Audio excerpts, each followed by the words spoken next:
Lock off season 2 के update को लेकर आ चुके हैं हम आपके बीच में। तो आकांक्षा हो चुकी है इमोशनल। आकांक्षा को कौन सा डर सता रहा है, आकांक्षा ने कौन सी बातें बताई योगेश को, जिसके बाद योगेश समझाता हुआ दिखा आकांक्षा को, इस पे बात करेंगे इस वीडियो में। क्योंकि रिसेंट एपिसोड भी था जिसमें आपने कंट्रोलर और डिपेंडेंट की बात सुनी, तो वहीं पर आकांक्षा का वो डर भी दिखा कि किस तरीके से उससे ये डर सता रहा है कि पिछले वीक आखिरकार मुझे कौन सा भूत सवार हो गया था। मैंने फर्स्ट वीक इतना अच्छा निकाला, इतना अच्छा लोगों को जवाब दिया, लेकिन सेकेंड वीक में आते आते मैंने सबको निराश कर दिया। तो आकांक्षा को ये डर सता रहा है कि उसके फैंस जो उससे इतना प्यार करते हैं, उनके लिए ड्रेस भेजा गया है फैंस के तौर से। वो फैंस जब मुझे सेकेंड वीक में इस तरीके से देखेंगे कि इस घर की पहली सदस्य मैं हूँ जिसे पनिशमेंट सेल में आना पड़ा, इस घर की पहली सदस्य मैं हूँ जिसको डायरेक्ट नॉमिनेट होना पड़ा, तो फिर मेरे ही फैंस जो हैं वो कहीं ना कहीं मेरे से नाराज़ हो जाएंगे। ये चीज़ बोलकर जहाँ आकांक्षा काफ़ी ज़्यादा इमोशनल होती हुई नजर आई, तो योगेश बड़े ही मैच्योरिटी के साथ फिर से आकांक्षा को समझाते हुए नजर आए कि भले ही इस घर के लोग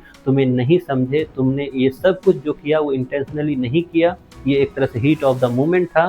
क्योंकि बाहर जो फैंस है उसे सब कुछ दिख रहा है, उसे तुम्हें इसमें भी अच्छाइयाँ ही दिखी होगी, क्योंकि ये वही फैंस है जब मैंने तुम्हारे साथ एक तरह से अनजाने में ही सही तुम्हारा दिल दुखाया था, तो यही फैंस ने मुझे ट्रोल करने का काम किया था। इसी फैंस ने मुझे लेकर काफ़ी सारी ऐसी मीम्स बनाई थी, ऐसी वीडियो बनाई थी जिसके बाद वो तुम्हें जस्टिफाई कर रहे थे। तो इस बार भी तुम्हारे फैंस तुम्हें छोड़कर कहीं नहीं जाने वाले हैं, तुम्हारे फैंस तुम्हारे साथ रहने वाले हैं। हाँ, इस चीज़ से तुम सीख जरूर ले सकते हो कि आगे का गेम कैसे खेलना है। तो कहीं ना कहीं ये फर्स्ट वीक में की आकांक्षा और सेकेंड वीक की आकांक्षा के बाद एक थर्ड वीक की आकांक्षा आपको नजर आएगी, जो काफ़ी ज़्यादा मैच्योर दिखने वाली है आपको। क्योंकि सेकेंड वीक में आकांक्षा थोड़ी हीट ऑफ मोमेंट में वो सारी गलती, या यूँ बोलूँ कि श्रेया और शिल्पा के प्लान का एक तरह से हिस्सा बनती हुई नजर आई, क्योंकि वो जैसा चाहते गए आकांक्षा वैसा ही करती गई, और इसका एक तरह से रिजल्ट ये आया कि जो डांट श्रेया को पड़नी चाहिए थी वो डांट आकांक्षा को पड़ी, और आकांक्षा के चक्कर में श्रेया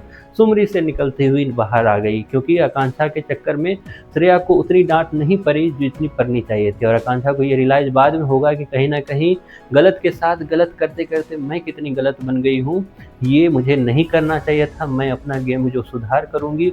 वहीं पर आपको ये दिखेगा कि बाकी जो घर वाले हैं उनमें फिर से मतभेद होना स्टार्ट होगा। जहाँ श्रेया बन गई है कंट्रोलर और राम कपूर बन गए हैं डिपेंडेंट, तो इस पर भी आगे जाकर सवाल खड़े होने वाले हैं। जहाँ श्रेया की माधुरी के साथ हो गई है लड़ाई, क्योंकि मेकर्स ने बड़ी चालाकी के साथ माधुरी और श्रेया को अलग अलग करने का डिसीजन लिया। क्योंकि जैसा हमने पहले वीडियो में आपको बताया था कि दोनों जो हैं एक दूसरे के पपेट से लगते हैं, जहाँ पर माधुरी जो है अपना गेम एक तरह से श्रेया के कंधों पर रख के चला रही है, और श्रेया को ऐसे लगता है कि ये मेरी एक वोट बैंक है, या ये मेरी जो है एक इकलौती संगी साथी है इस घर में। अगर मैं इससे बिगाड़ूंगी तो फिर मैं किसके साथ बैठूंगी, कौन मेरी चुगलियां सुनेगा, कौन मेरा एक तरह से गॉसिप सुनेगा जो मैं दूसरों के लिए करती हुई आई हूं अब तक। खैर, ये सब कुछ आपको देखने को मिलेगा, और इससे कितने आप एक्साइटेड हो, लॉक ऑफ सीजन 2 आपको कैसा लग रहा है, इसके बारे में आपकी जो भी राय है कमेंट बॉक्स में जरूर बताएं।